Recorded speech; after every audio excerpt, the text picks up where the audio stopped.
श्री राधे राधे। भगवान की ज्योति जगा ले। जब हृदय में भगवान की ज्योति जग उठती है तब दिखता है कि समस्त विश्व प्रभु में ही स्थित है एवं विश्व के कण कण में प्रभु अवस्थित है। फिर अपने पराये का भेद जाता रहता है, शत्रु मित्र की भावना नष्ट हो जाती है। सर्वत्र एक अखंड आत्मसत्ता भगवत सत्ता की ही अनुभूति होती है।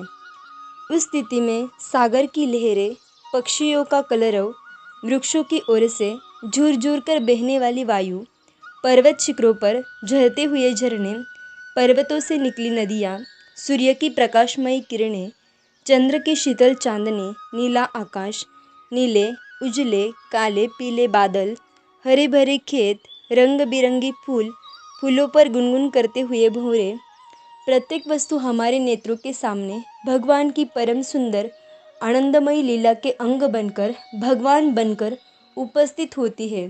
इसी प्रकार शरीर की व्याधि मिटकर स्वास्थ्य की प्राप्ति, अन्न वस्त्र के अभाव में होने वाला कष्ट, अनेक स्वादिष्ट पदार्थों के भोजन करने का एवं सुंदर वस्त्रों से सुसज्जित होने का सुख, जनता के द्वारा किया हुआ अपमान, जनता के द्वारा दी हुई फूल मालाओं की भेंट, सर्वत्र फैली हुई निंदा, सर्वत्र होने वाली प्रशंसा, पुत्र के जन्म का उत्सव, जवान बेटे की मृत्यु, बसे हुए गांवों का उजड़ जाना, उजड़े हुए गांवों का बस जाना, इन सब में हमें भगवान का मंगलमय स्पर्श प्राप्त होता है।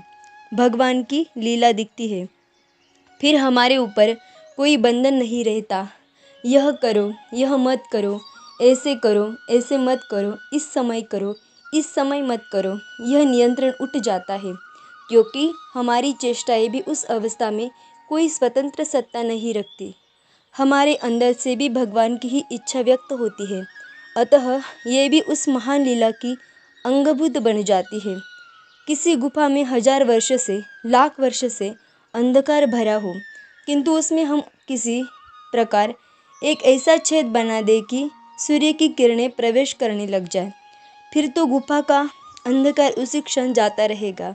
लाखों वर्षों से रहने वाला अंधकार यह नहीं कहेगा कि मैं यहाँ इतने दिनों से था, मैं तो धीरे धीरे जाऊँगा। प्रकाश आया कि अंधकार विलीन हुआ। इसी प्रकार हृदय में भगवान की दिव्य ज्योति के उदय होने भर की देर है। जिस क्षण उदय हुई कि हमारा अनादिकालीन अज्ञान भी नष्ट हो जाएगा तथा हम सर्वत्र भगवान की सत्ता का अनुभव कर निहाल हो जाएंगे। किंतु जब तक ऐसा नहीं हुआ है, अज्ञान का अंधेरा नहीं मिटा है, प्रभु की ज्योति नहीं उदय हुई है, तब तक हम पर नियमों का बंधन है कि हमें अमुक व्यवहार ऐसे समय करना चाहिए, इसका परिणाम सुंदर होता है। अमुक व्यवहार ऐसे समय नहीं करना चाहिए, इसे करने का फल बुरा होता है। हम नहीं जाने, नहीं भी स्वीकार करें, मनमाना करने लग जाए, फिर भी जो नियम का बंधन है वह तो रहेगा ही। जो तैरना नहीं जानता उसे गहरे जल में नहीं जाना चाहिए, जाएगा तो डूब जाएगा। यह नियम तैरना न जानने वाले अबोध शिशु पर उसके नहीं मानने पर भी गहरे जल में जाने से लागू पड़ता ही है। ऐसे ही हमारे न मानने पर भी नियम तो काम करता ही है। अतः बुद्धिमानी इसमें है कि हम अवश्य लागू होने वाले नियमों को पहले से ही मानकर चले। जगन्नियंता प्रभु के द्वारा निर्धारित नियमों को स्वीकार करते हुए ही आगे बढ़े। इसका परिणाम यह होगा कि हमारी जीवन यात्रा सुख शांति से आगे बढ़ेगी। परमानंदमय प्रभु से मिलने का प्रशस्त मार्ग हमें प्राप्त हो जाएगा तथा आनंद में हम उनसे मिलकर कृतार्थ हो सकेंगे। हम कह सकते हैं कि जब ऐसी बात है तब हम निर्णय कैसे करें कि हमें कौन सा व्यवहार कब कैसे करना चाहिए। तो इसके लिए एक व्यापक नियम यह बना ले कि हम जो व्यवहार जैसे जिस समय दूसरों के द्वारा अपने प्रति आचरित देखना चाहते हैं, वही व्यवहार उसी प्रकार से उस समय हमें दूसरों के प्रति करना चाहिए। इसका परिणाम सुंदर होगा तथा हम दूसरों के द्वारा जो व्यवहार जिस काल में जिस ढंग से अपने प्रति होना पसंद नहीं करते, उसे दूसरों के प्रति उसी ढंग से वैसे ही समय में कभी नहीं करना चाहिए। उसे करने का फल बुरा ही होगा।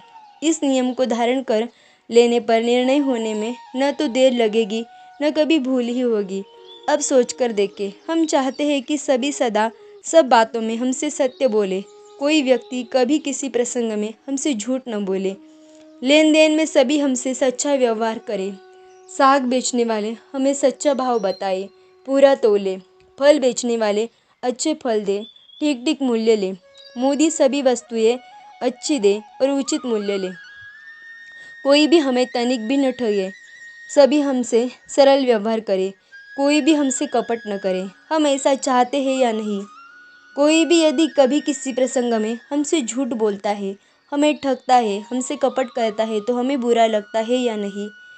तो बस फिर दृढ़तापूर्वक व्रत लेकर हम भी यही करें कि सदा सभी बातों में सबसे सत्य बोले, किसी से भी कभी किसी प्रसंग में झूठ न बोले, सबके साथ सच्चा व्यवहार करें, किसी को कभी न ठगे, हमारा सबके प्रति सरल व्यवहार हो, किसी के प्रति कपट न हो।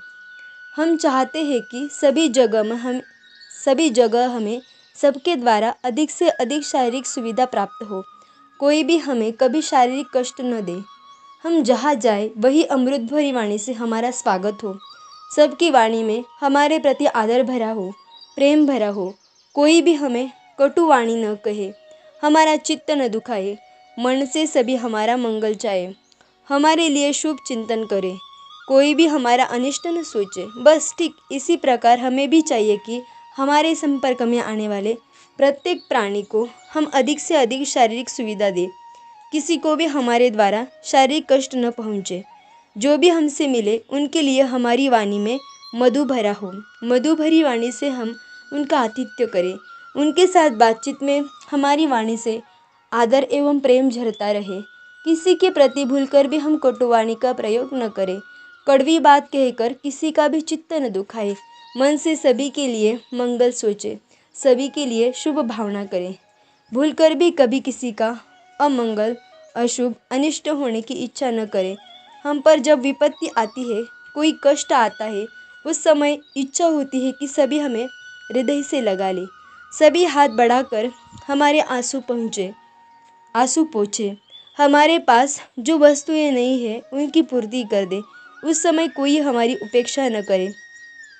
जब हमें ऐसी इच्छा होती है तब हमारे जीवन का भी यही व्रत होना चाहिए कि किसी को विपत्ति में पड़ा देखकर, विशेषतः जिसकी संभाल करने वाला कोई न दिखे, उसे हम अपने हृदय से लगा लें, उसके आंसू पोंछने की यथासाध्य चेष्टा करें, उसके जो अभाव है यदि हम उन्हें पूरा कर सकते हैं तो अवश्य पूरा कर दें। ऐसा कोई भी व्यक्ति ध्यान में आने पर हम उसकी कदापि उपेक्षा न करें। सारांश यह कि जब तक हमें सर्वत्र भगवत भावना नहीं होने लगती तब तक हम पर नियमों का बंधन है, और इसीलिए हमें सावधान होकर उपर्युक्त कसौटी पर अपनी चेष्टाओं को फंसकर ही व्यवहार में उतरना चाहिए।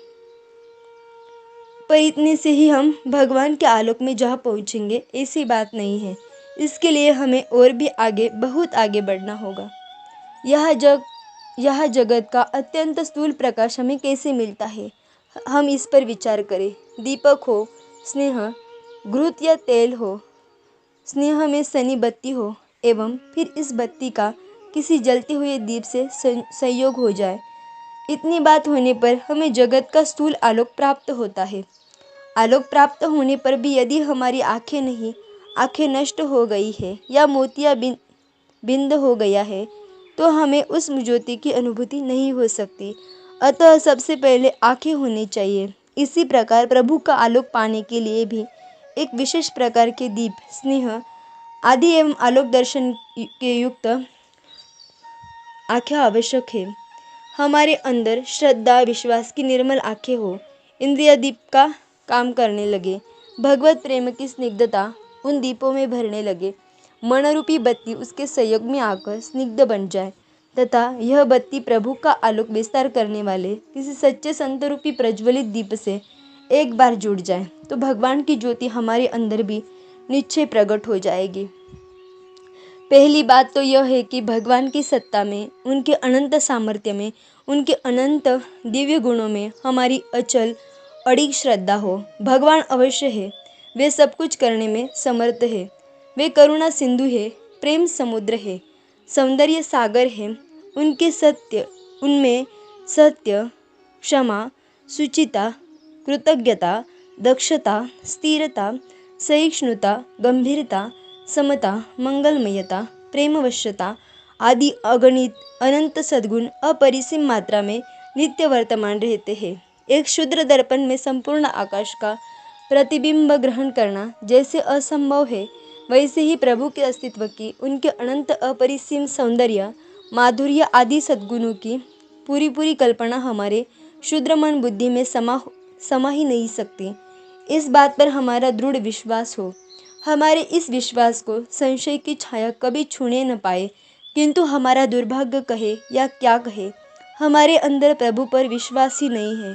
हजारों में एक व्यक्ति भी कठिनता से मिलेगा जो सचमुच भगवान में विश्वास रखता हो। हम पाप पर विश्वास कर लेते हैं, किसी मनुष्य पर अथवा अपने पुरुषार्थ अहंकार पर हमारा भरोसा हो जाता है, पर प्रभु पर नहीं। हम सोचते हैं हमारा अमुक कार्य है, इसमें इतना झूठ तो हमें बोलना ही पड़ेगा। बिना झूठ बोले काम होने का ही नहीं। दूसरे शब्दों में, झूठ पाप पर हमारा विश्वास है कि झूठ हमारा काम कर देगा। हम देखते हैं कि हमारा यह कार्य अमुक सज्जन कर सकते हैं तथा उन पर विश्वास करके उनकी आशा लगाए रहते हैं अथवा सोचने लगते हैं, अजी चलो रखा ही क्या है, हम करके छोड़ेंगे। अर्थात अपने अहंकार का हमें भरोसा है। हम भगवान की ओर नहीं ताकते कि वे हमारा कार्य कर दे। सच तो यह है कि हमारा कार्य भी, जिसे हम झूठ बोलकर सफल करने जा रहे हैं, मनुष्य की अहंकार की शक्ति से पूरा कर लेने का मनसूबा बांध रहे हैं, पूरा होगा भगवान की शक्ति, प्रेरणा एवं इच्छा से ही।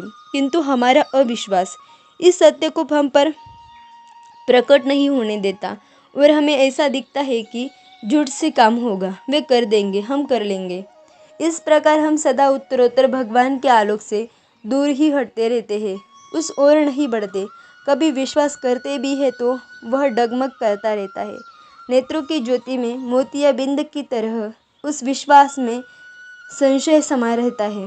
मोतियाबिंद होने पर जैसे ज्योति धुंधली हो जाती है, सामने की वस्तु हम स्पष्ट देख नहीं पाते, वैसे ही विश्वास में संशय घुस जाने पर प्रभु करेंगे कि नहीं, क्या पता प्रभु ने किया है या अमुक व्यक्ति की सहायता से हमारा काम हो गया। इस प्रकार का संशय रहने पर विश्वास से होने वाले प्रभु के चमत्कार को सामने रहने पर भी हम स्पष्ट नहीं देख पाते। इसलिए संशयहीन दृढ़ विश्वास करने की आवश्यकता है। ऐसा निर्मल स्थिर विश्वास होने पर ही सभी बातों में प्रभु की ओर ताकने की हमारी प्रवृत्ति होगी। हम उनकी ओर देखना चाहेंगे, देखेंगे तथा देखने पर आगे या पीछे उनका आलोक हमारे नेत्रों में व्यक्त होकर ही रहेगा। इस प्रकार बुद्धि में भगवान की सत्ता का दृढ़ निश्चय होना ही है श्रद्धा की निर्मल आँख। दूसरी बात यह है कि हम इंद्रियों को विषयों से लौटाकर उनका मुख प्रभु की ओर करें। जिस प्रकार उल्टाए हुए दीप में तेल रखा नहीं जा सकता, उसी प्रकार प्रभु की ओर पीठ देकर विषयों की ओर मुख रखने वाली इंद्रियों में भगवत प्रेम की स्निग्धता आ नहीं सकती। हमारे इंद्रियों का मुख उल्टा हो रहा है, प्रभु से उल्टी दिशा की ओर मुख करके ये दौड़ रही है। नेत्रों को सुंदर रूप, नासा को मीठा सौरभ, कानों को मधुर शब्द, रसना को मधुर रस, त्वक को सुकोमल स्पर्श अत्यंत प्यारा है। सुंदर सुरभित मधुर सुकोमल के प्रति प्रीति बुरी भी नहीं है, पर सुंदरता, सुवास, मधुरता, कोमलता आदि यहाँ है कहा, यह तो भ्रम है। हम थोड़ी देर के लिए विवेक से विचार करें। हमारी इंद्रियां किसी के परस्पर स्त्री पुरुषों के सुंदर रूप पर, सुरीले कंठ पर, इत्र या सेंट से सुवासित अंगों के सुवास पर, अंगों के कोमल स्पर्श आदि पर न्योछावर होने लगती है। पर मान ले कल को उसकी मृत्यु हो जाए तो फिर वह सुंदरता, सुवास आदि नष्ट क्यों हो जाते हैं? शरीर तो वही है, सुंदरता क्या हो गई? मुख भी है, जीभ भी है, पर सुरीला कंठ लुप्त तो क्यों हो गया? कितना भी इत्र सेंट से उस मृत शरीर को चुपड़ दे, पर उसमें सड़न क्यों आने लग गई? अंग ऐंठ क्यों गए? अब यदि हमारा विवेक ठीक ठीक काम करता है तो हम सहज में ही समझ सकते हैं कि जब तक जीव के रूप में प्रभु की सत्ता, प्रभु की आंशिक ज्योति उस शरीर में इंद्रिय गोलकों से व्यक्त थी, तभी तक वह सुंदरता थी। सुरीली वाणी व्यक्त हो रही थी, सुवास झरता था, कोमलता लहराती थी। वह सत्ता अव्यक्त हुई कि यह सब भी उसी के साथ अव्यक्त हो गए, चले गए। वास्तव में सौंदर्य, माधुर्य, सौरभ, सुवास प्रभु का था। प्रभु के रहने पर शरीर इंद्रियों में उनकी छाया पड़ रही थी। हमारी इंद्रियों को भ्रम हो रहा था कि वह सुंदरता आदि इस शरीर की है, अब प्रभु की नहीं है। अब प्रभु नहीं है, इसलिए ये भी नहीं दिख रहे हैं। अतः ये सब प्रभु में है, शरीर में नहीं। प्रभु नित्य है, उनके सौंदर्य, माधुर्य आदि गुण भी नित्य है। शरीर नश्वर है, सड़ गलकर मिट्टी में मिल जाने वाली वस्तु है। इस विवेक को जागृत करके नश्वर वस्तु, नश्वर भाव से चिपटी हुई इंद्रियों को हमें वहाँ से अलग कर प्रभु की ओर करना पड़ेगा। जब इनका मुख इधर से मुड़कर प्रभु की ओर हो जाएगा, ब्रह्म की ओर से हटकर जब ये सत्य स्वरूप प्रभु की ओर ताकने लगेंगे, तब ये प्रभु का आलोक प्रकट करने के लिए दीपक का काम देंगे। भगवत प्रेम की स्निग्धता इनमें एकत्र हो सकेगी। दूसरे शब्दों में, हमारी इंद्रियों में विषयों के प्रति वैराग्य होना ही यह उनका दीपक का काम करने लग जाना है। इसका यह अर्थ कदापि नहीं है कि हम सबसे संबंध तोड़कर वैरागी बाबा बन जाए। ऐसा करना तो इस पद्धति को सर्वथा नहीं समझना चाहिए। इसका तात्पर्य यह है कि नश्वर में अवस्थित अविनाशी को हम ढूंढे निकाले। सुंदर शब्द, स्पर्श, रूप, रस, गंध, इन सबका जहाँ उद्गम है, वहाँ उन प्रभु की ओर हमारी इंद्रियां केंद्रित हो। इंद्रियों का मुख भगवान की ओर हो जाने पर तीसरी एवं चौथी बात अपने आप आरंभ हो जाएगी। विषयों के संबंध एवं प्रभु के संबंध के परिणाम में एक भारी अंतर यह है कि विषयों के प्राप्त होने पर जब इंद्रियां उनका उपयोग करने लगती है, तब बस उसी क्षण से ही रस, आनंद की मात्रा कम होने लग जाती है। किसी रूप के प्रति हमारा अत्यधिक आकर्षण है, पर जहाँ उस रूप का उपभोग हमारी आंखों को मिलने लगा कि बस उसी क्षण से दर्शन का रस कम होने लगता है। भले ही प्रारंभ में यह लक्षित न हो, पर यह ध्रुव सत्य सिद्धांत है। किंतु इससे ठीक विपरीत, यदि एक बार भी हम सर्वत्र व्याप्त प्रभु के नित्य सुंदर रूप की ओर आकर्षित हो जाए, तो यह आकर्षण नित्य निरंतर बढ़ता ही रहेगा। दर्शन सुख की मात्रा निरंतर बढ़ती रहेगी। एक नवयुवक किसी रूपवती युवती को देखकर मुग्ध हो रहा है, तथा प्रभु के आलोक का अनुभव करने वाला एक संत अपनी काली कलुटी पत्नी को देखकर प्रेम में डूब रहा है। इन दोनों में युवक का युवती के प्रति आकर्षण, प्रेम, उससे प्राप्त होने वाला सुख तो मिलन के प्रथम क्षण से रास की ओर बढ़ रहा है, किंतु संत का आकर्षण, प्रेम, सुख प्रतिक्षण वृद्धि की ओर जा रहा है। ऐसा इसलिए कि वह युवक उस युवती के बाह्य नश्वर सौंदर्य को देख रहा है, तथा उस संत उस काली कलुटी पत्नी के अंतर में व्यक्त प्रभु के नित्य नवीन हो जाने वाले सौंदर्य को निहार रहा है। अतः जहाँ इंद्रियों का मुख प्रभु की ओर हुआ कि इनका आकर्षण प्रभु की ओर क्षण क्षण में बढ़ने लगेगा। यह आकर्षण प्रेम में परिणत होने लगेगा। प्रेमजनित स्निग्धता से ये भरने लगेंगी। साथ ही यह नियम है कि मन के बिना इंद्रियां काम नहीं कर सकती। जहाँ इंद्रियां काम कर रही है, वहाँ मन भी निश्चय है ही। जब इंद्रियां विषयों में भटक रही थी, तो उस समय हमारे मन की वृत्तियां भी बिखरे तंतुओं की भांति इधर उधर फैली रहती थी। जब इंद्रियां मुड़कर एक प्रभु की ओर उन्मुख हो गई, तब मन की वृत्तियां भी एकाग्र हो गई, मानो बिखरे हुए तंतु एकत्र होकर जुड़कर बत्ती के रूप में परिणत हो गए।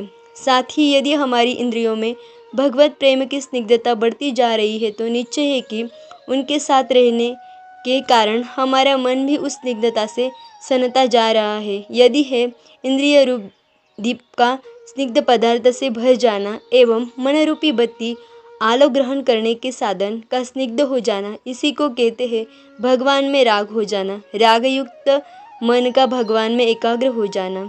श्री राधे राधे।